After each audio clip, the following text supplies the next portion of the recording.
G'day, we're at Gibraltar at Farm Fantastic and we're displaying some of our JVA electric fence energiser products. And this one beside me here is our MB8 solar kit. So we've got a 50-watt solar panel with the bracket to enable you to mount it to a pole or a stud picket.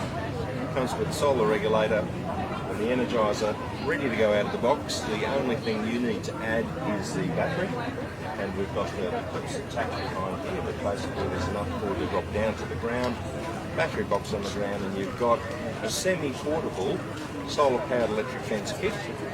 Could be set up permanently, but you could also set this up wherever you needed a bit of electric fence power on your property. And being an 8 joule energiser, that's a significantly powerful unit. You could do a lot of fencing with that. And the solar panel being correctly sized for the energiser, it'll never go flat. You don't need to worry about charging your batteries or trying to provide mains power to it. It's ready to go out of the box. Thanks very much. Yeah.